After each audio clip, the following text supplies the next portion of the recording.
그럼 19절요. 이는 하나님을 알만한 것이 저희 속에 보임이라 하나님께서 이를 저희에게 보이셨느니라. 여러분, 하나님을 알만한 것이 저희 속에 보임이라는 것은 오늘 이 세상 사는 사람 중에 머리를 하늘로 둔 사람치고 양심에 손을 얹고 순수한 마음이 되면은 하나님을 모를 사람이 누가 있습니까? 여러분, 저 하늘을 쳐다보고 저 무수한 별들의 신비를 보십시오. 저 별들이 어떻게 저렇게 많이 질서정연하게 합니까? 만드시니가 없는데 자연적으로 그렇게 되었다고 생각합니까? 여러분, 내가 이 이야기 한번 믿겠습니까? 내가 한번 길을 가니까 산에서 바위가 하나 굴러 나오더니만 바위가 착 갈라지, 자기 저절로 바위 속에서 쇠가 나오고 구리가 나오고 은이 나오고 금이 나오더니만 이것이 줄줄이 톱니바퀴가 되고 탭이 되고 그러더니만 그들이 쫙 합쳐가지고서 멋있는 시계가 되어서 내 앞에 탁 서더라. 그래서 내가 그 시계 하나 얻어서 차고 있다 그러면 여러분 날 보고 돌았다 그럴 겁니다. 세상에 왜 갑자기 저렇게 미친 소리 하냐?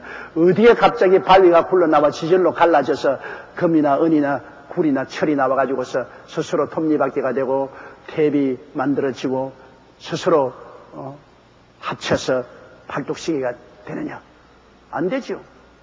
이것은 연구를 한 기술자들이 계획을 세워가지고서 용광로에서 동이나 은이나 금이나 철을 뽑아내가 이걸 재련해가지고서 이건 또 재단하고 그 다음에는 설계해서 그 다음 깎고 이래가지고서 나중에 맞추어야 됩니다.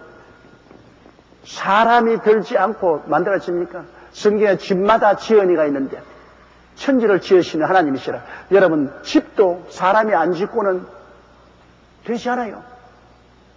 여의도 순복음교회 우연히 생겼다고 하면 믿겠어요? 여의도 순복음교회 지은 사람이 있죠. 성도들이 헌금하고 제가 계획하고 그 다음 건축업자들이 와서 수고하고 해서 이 교회 지은 것입니다.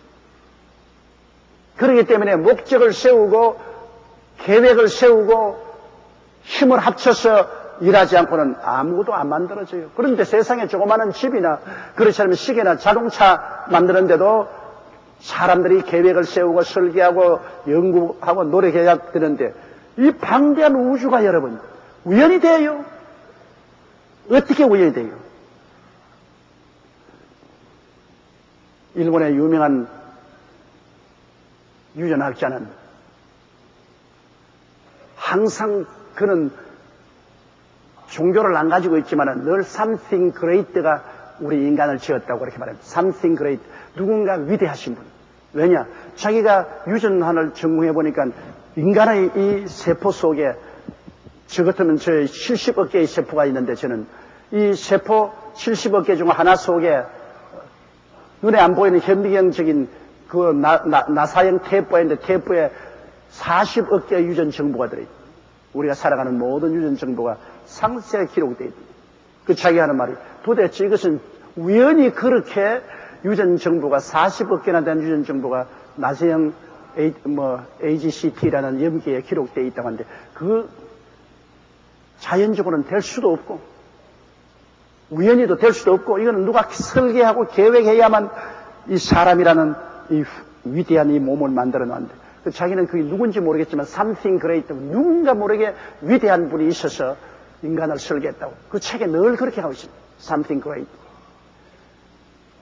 우리가 조금만 마음을 열어놓으면 우주 만물이 우연히 되었다고 생각하는 사람은 그건 정말 천치 바보요. 지연이가 없이 이 우주 만물이 될 택이 없지요. 그러면 이 위험해서 못 삽니다. 언제 이것이 박살이 날지 모르니까. 지연이가 있어서 이것을 질서정연하게 만들어 놓았기 때문에 우주가 질서정연하게 가죠. 이러므로 하나님을 알만한 것이 모든 사람 속에 다 있습니다. 하나님께서는 인간에게 하나님을 알만한 그러한 지성과 감성을 넣어 주었습니다. 그런데 이러한 지성과 감성이 죄로 말미암아 어두워져 버렸습니다. 죄로 말미암아 어두워져. 아무리 두 눈이 있어도 빛이 없으면 막 캄캄해서 아무것도 안 보여요. 미국의 남부에 가니까 동굴 밑에 큰 호수가 있는데 그 호수에 있는 물고기는 눈이 없어요. 눈이 옛날 있은 흔적만 있고 눈이 없어요. 왜? 캄캄하게 어두우니까 물속에 돌아다니니까 눈이 필요가 없어. 눈이 퇴해버리고 눈이 없어요. 그러니 오늘날 우리 지성과 감정과 양심이 하나님을 알만한데 죄가 와서 우리를 어둡게 만들어, 캄캄하게 만들어. 그 죄의 어두움 속에서 그만 우리의 지성과 감성이 무뎌져서 하나님을 볼 수 없어요. 죄가 안개와 구름 같은 것이 싹 제껴지면 천지가 환하게 보이죠. 그러나 안개가 확 내려있으면 아무것도 안 보여요. 정말로 앞에 발 하나 움직이는 것도 안 보이더라고요. 저는 어릴 때 우리 과수원에서 우리 사촌들이 다 모여서 같이 놀고 했는데, 제가 고요도 나이가 제일 많은데 밤에 비가 얼마나 쏟아지는데 사촌 여동생이 그냥 막 토사광난이 걸려서 토하고 설하고 열이 막 중천, 이거 죽겠단 말이에요. 이 사촌 동생이 죽으면은 이건 내가 책임이 보통 아닙니다. 그래서 가서 전등 하나 들고 내 밑에 있는 손아래 사촌하고 같이 우리 읍내로 약사를 가죠. 읍내로 가는 산 등성이를 내려가서 개울을 지나고 논돌을 지나야 읍내까지 가는데 그냥 걸어가도 한 1시간 걸립니다. 근데 비가 오고 칠흑같이 더운데 가서 전등 하나 의지해서 읍내까지 갔어요. 가서 그냥 약방에 자는 사람은 막 문을 두들기가 약사를 불러내가지고서 급하게 설사약하고 뭐 열내린 약을 구해가지고서 몸속에 집어넣고 둘이가 가서 등을 두고 오는데 막 전기가 꺼져버려요. 전기가 나갔어요. 이야, 칠흑같이 어두운데 뭐 도대체 발을 디니까 논 안에 들어와 있고, 겨우 기어서 나와서 논두렁에 올라오니까 또 걸어가니까 또 논 안에 있고, 뭐 천지가 들어갑니다. 아무것도 어디 가는지 동서남북이 어딘지 몰라요. 그래가 몇 시간을 허덕이고 난 다음 나중에는 뭐 언덕이 높았다가 낮았다가 올라가니 또 높고 낮더니 이게 어디냐고 가만히 앉아보니까 공동묘지 가운데 와 있어. 그 어둡고 캄캄한 밤에 그게 뭐가 이거 언덕에 올라갔다 또 내려가고 내려갔다 뒹굴어서 또 그러니까 또 올라가고, 아 공동묘지 한가운데 얼마나 소름이 끼치고 이제 둘이가 나중에는 막 물에 빠져서 뭐 정신이 없어요. 너무 겁이 나서. 그래가 밤새도록 공동묘지에서 못 나왔습니다. 뭐 어디 가는지 뭐 알 수가 없어요. 그런데 아침에 약간 빛이 비치니까 그때야 비로소 천지가 환하게 보이더라고. 그 빛을 보니까 우리 집 가는 방향이 보여요. 그래서 그 빛을 따라서 집 가는 방향으로 와가지고서 그에게 약을 먹여서 살린 경험은 평생에 잊어버리지 않습니다. 어두움이 오면은 우리의 모든 지성과 감성과 양심이 다 어두워져 버려요. 천지가 안 보입니다. 안 보이니까 무식한 행동을 하죠. 눈에 보이면 그렇게 안 하죠.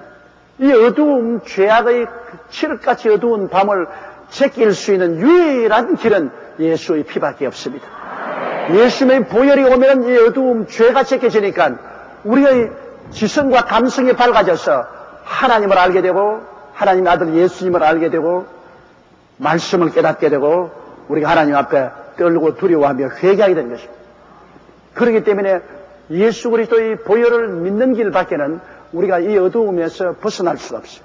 그런데 이 세상에 사는 사람들은 하나님을 알만한 것이 저희 속에 보이지만은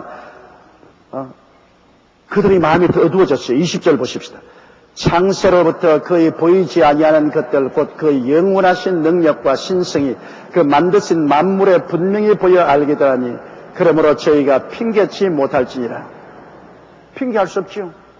우리는 하나님 있는 줄 몰랐다. 그 말이 안 되죠. 우리가 집에 살면서 이 집 사람이 지은 줄 몰랐다. 그거 한 가지입니다. 우리가 자동차 타고 오면서 이 자동차 우연히 생긴 줄 알았지 사람이 만든 줄 몰랐다. 그 말이 됩니까? 우리 하나님 만든 우주에 살면서 이 하나님이 계셔서 만든 줄 몰랐다. 그건 바보 천치가 그런 소리 하죠. 짐승이나 그런 소리 하죠. 하나님께서 만드신 모든 만물 속에 하나님의 신성이 보입니다. 하나님은 저 높은 산을 보고 저 출렁이는 바다 그리고 이 삼라만상 이 아름다운 꽃들 이 모든 동식물 이거 얼마나 희한합니까? 자관 희한하다는 생각이라도 나와야 될 것 아닙니까? 그 희한한 세계가 우연이 됩니까? 이 세상에 우연이라는 것은 아무것도 없어요. 원인이 있어야 결과가 있지. 원인도 없는 결과가 있을 턱이 없습니다. 우연은 절대로 없습니다. 하나님이 만들지 않고는 아무것도 생겨난 것이 없습니다. 그 하나님을 믿지 않고 지성이 어두워진 다윈 같은 사람이 진화론을 만드는데, 진화론이라는 것은 캄캄하여 죄악 가운데 아무것도 안 보이니까 자기들이 만들어 본 거예요. 만물은 아미바는 눈에 안 보이는 조그마한 단세포에서부터 자꾸 그것이 발전돼 가지고서 온 세계 만물이 되었다. 어떻게 단세포가 자꾸 발전이 돼서 사람이 됩니까? 그러면 지금도 단세포가 발전이 돼서 사람이 되어오는 중간쯤 된 것들이 많이 있어야 될 거예요. 그런데 그런 게 없지 않습니까? 성경은 말씀대로 하나님이 사람을 지으시고 모든 동물과 식물도 그 종류대로 하나님이 지으셨다. 하나 아메바에서 발전된 것이 아니라 하나님이 종류대로 이미 하나님이 창조하셨다. 그게 훨씬 과학적이죠.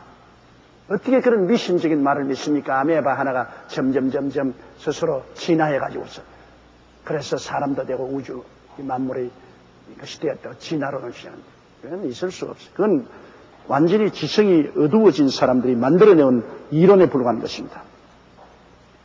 21절요. 하나님을 알되 하나님으로 영화롭게도 아니하며 감사치도 아니하고 오히려 그 생각이 허망하여지며 미련한 마음이 어두워졌나니 스스로 죄에 있다나 우준하게 되어. 자, 하나님을 알 수 있죠. 하나님이 알 수 있는 지성과 감성이 있고 양심이 있죠. 그러나 그 하나님이 잠재의식적으로 다 알고 있으면서도 하나님을 영화롭게도 아니하며 감사히도 아니합니다. 사람이 아무리 큰 소리 해도 크게 위기에 처하면은 아이고 하나님 날 살려줬소 그렇게 말합니다. 아무리 무신론자라도 밤에는 조금 유신론자가 된대요. 어두운 데는 좀 겁이 나니까. 세계적으로 유명한 무신론자 보르테르는 말하기를 자기 100년 이내에 자기의 글을 적어서 이 지상에 기독교라는 이 미신을 없애버리겠다고 파리에서 말했습니다. 그런데 놀랍게도 그가 말한 그 집이 오늘날 파리에서 성경 보급하는 장소가 되고 말았습니다. 그가 글로서 100년 이내에 기독교를 없애버렸다는 그 자기 집이 오늘날 성경 보급소가 되어 있습니다. 보르테르의 그 이야기를 들어보면 재밌어요. 미국에 무신론 강의를 하러 오다가 배가 파손됐는데, 배가 파손돼가지고서 겨우 허우직거리다가 널판지 쪽지 하나에 한 사람이 떠있기에 그 옆에 같이 붙어서 떴습니다. 떴는데 널판지에 엎드린 사람은 예수 믿는 사람이라 자꾸 하나님 구조해달라고 기도하는데 보르테르 아무 말도 안 하고 있으니까 내려가라고. 이 널판지는 내가 먼저 발견한 것인데 당신 기도 안 하려면 내려가라고. 그러니까 보르테르가 안 쫓겨나가려고 하나님 살려달라고 기도를. 그 뉴욕에 갔으니까 보르테르의 무신론 강의라고 크게 써붙여놨거든. 그게가 강단에 서서 그냥 무신론 강의였는데 그들이 기도해서 화물선이 지나가다가 건져봤는데, 그래서 그 사람이 찾아가서 했던 말이지만 당신은 바다에 떠있을 때는 무신론이 형편없더니만 육지에 올라와서는 또 이렇게 무신론이 강하냐고. 그런 일화가 있습니다. 사람은 위기에 처하면 양심이 눈을 떼기 시작해서 하나님을 알게 돼요. 대개 제가 이 목회하면서 보니까 그렇게 고집스레 안 믿던 남자들, 대개 여자들 아니고 남자들이 죽을 병에 걸리거나 완전히 낭패했을 때는 쉽게 하나님을 믿습니다. 건장하고 모든 것이 잘 될 때는 뭐 하나님이 어디 있냐 관심도 없고 완전히 무관심입니다. 그러나 인생이 막다른 골목에 처하고 이제 올 때 갈 데가 없어졌을 때는 그때는 양심이 맑아지면서 그들은 하나님을 찾기 시작하는 것을 늘 봅니다. 이러므로 우리가 양심으로 하나님이 알만한 지성과 감성을 다 하나님이 주셨는데도 불구하고 사람들은 살면서 하나님을 영화롭게도 아니하며 하나님을 감사치도 아니합니다. 그래서 그 생각이 허망하여 뭐 세상에 그 육신의 정욕, 안목의 정욕, 이 세상 자랑 탐욕과 욕심만 따라서 허망하고, 그리고 이 마음이 그렇게 되니까 마음이 어두워지고 미련하게 되죠. 지혜의 근원이 뭡니까? 하나님을 아는 것이 지혜의 근원이요. 지식이 뭡니까? 하나님을 아는 것이 지식의 근원인 것입니다.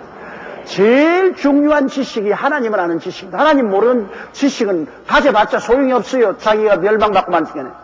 그리고 모든 위대한 지혜가 하나님을 아는 지혜가 가장 위대한 지혜죠. 그 이상 더 간 지혜죠.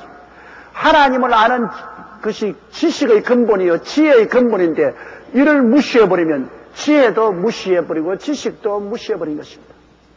이 세상의 지식이나 지혜는 순간적으로 반짝하는 것 같지만은 그 이후로 인간을 영원한 멸망으로 끌고 갑니다.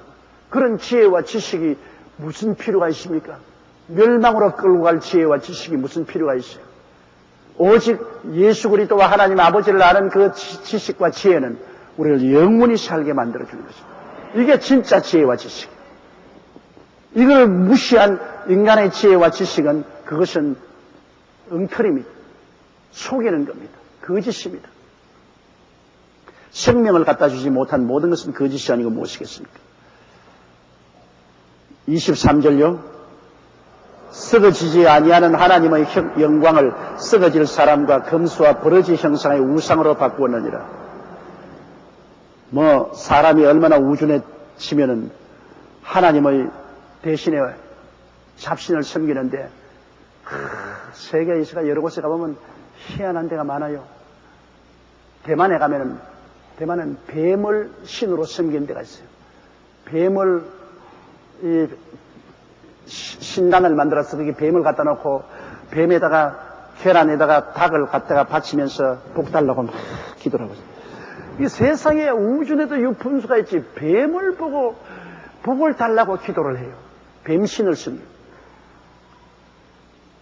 그 다음에 동남아에 가면 태국에 가면 코끼리 신을 씁니다. 코끼리. 흰 코끼리를 섬기죠. 인도에 가면은 소가 조상이라고 해서 소를 섬기는데 사람은 자동차로 치어 죽여도 협상하면 괜찮지만 소는 치이면 협상이 안 됩니다. 맞아 죽습니다. 그 자리에. 그들의 신이기 때문에. 또 그런 나라에냐면 또 원숭이를 신으로 섬기는 곳이 있어요. 거의 희한한 것 다 신으로 섬겨요. 그의 우상과 사신은 그건 말할 필요 없거냐. 이런 동물들, 이런 버러지 현상들, 이런 것을 신으로 섬기는 것을 볼 때 너무너무 기가 막힙니다. 사람이 어떻게 그런 걸 섬깁니까? 그러나 그 섬기는 사람은 굉장히 지성으로 섬긴다고요. 아주 정성으로 섬겨요. 그게 얼마나 사람이 우준하고 미련하게 돼서 그렇습니까? 뱀이 어떻게 복을 줍니까? 코끼리가 어떻게 신이 되며 원숭이가 우리를 어떻게 구원합니까? 얼토당토하는 짓이죠. 그러나 그렇게 현재 하고 있어요. 이 21세기 문명된 세계 속에서도 지금 세계 가면 도처에서 이런 일들이 있어요. 거기에다가 사람들은 황금을 신으로 섬기고 권력을 신으로 섬기는 사람은 일반 세계가 다 그렇지 않습니까? 출세를 신으로 섬기지 않습니까?